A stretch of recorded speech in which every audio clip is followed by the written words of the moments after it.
Hey guys, welcome back. Hope everyone's doing well. I want to wish everyone a happy Thanksgiving.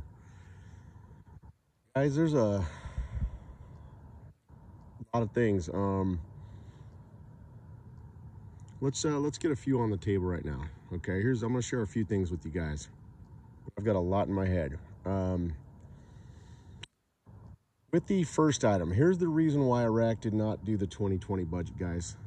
They literally just needed it. First off, they keep telling you in the news that the borrowing law was for salaries, guys. It doesn't have a damn thing to do with salaries, okay?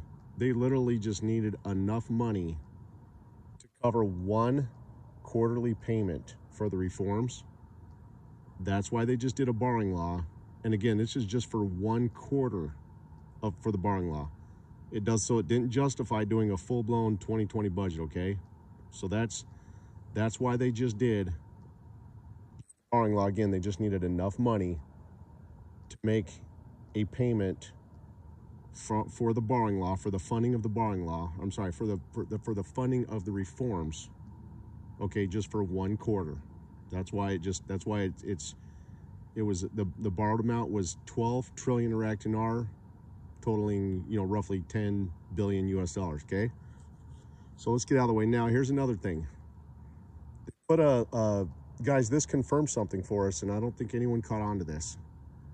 Here's what this confirms. Because Iraq put forth a borrowing law, okay, and again, that borrowing law is to cover a reform payment. I want you guys to think about something carefully. I want you to try to think about something. You guys can share it in the comment section of this video. I want you to try to think, try to name as much as you can of events that have a direct requirement of the rate change, okay? There's only one thing on the table, guys, that has a direct requirement for the rate change to come forth. Only one. It's the payments of the reforms, okay? The reform payments require the rate change. Before they can make a payment, Iraq's currency has to be internationally recognized, okay?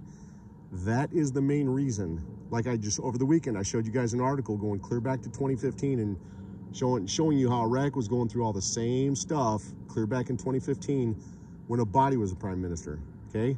Abadi was the prime minister. You still had protesters demanding reforms, guys. They could not bring them forth because for Iraq to make payments, the currency has to be internationally recognized, okay? That's the reason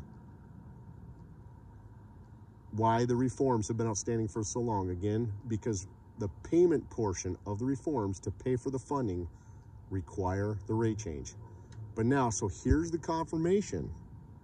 Because Iraq borrowed money for the fiscal year of 2020 in Iraq, that confirms that they do have full intentions of changing the fiscal year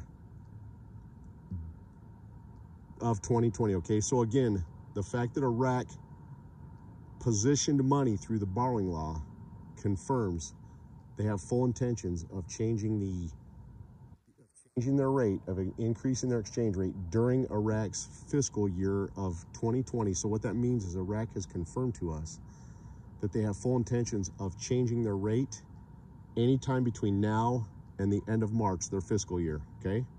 So that's what that confirms. I just wanted to really share that with you guys. So again, we have confirmation through the borrowing law.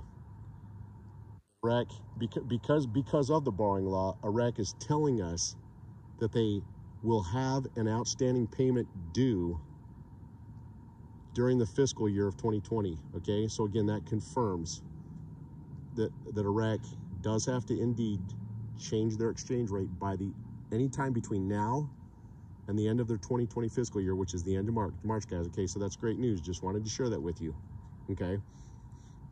Now, here's one more. This will be the last thing I share with you guys tonight, okay? Sometime down the road, Iraq is going to do a sleight of hand on us, okay? They're going to do something, and it's going to shock and catch many people by surprise, okay? This event will discourage many people and make them think that the rate is not going to change, okay? This event will frustrate and upset so many people, it could discourage them to get out of this investment, okay? But again, this event that Iraq's going to do, it's down the road, is going to upset and discourage many people and make them think that the rate is not going to change, okay? When that event happens, guys, I will share the rest of what I have with you, okay? And I will, when that event happens, I'm going to tell you exactly what it is. But again, I just wanted to share these events with you. So going forward, guys, mostly what you're going to be hearing me do is just share general news with you. I'll still try to analyze the news when I can. If I see something key, I'll analyze it for you, break it down, you know, give you a good breakdown on it, you know, and analyze it for you. But so right now, for kind of going forward for a while, I'm going to just put more of an emphasis just on sharing the news with you, and you know, not going a lot of other directions right now, because there's something very key that I'm waiting on.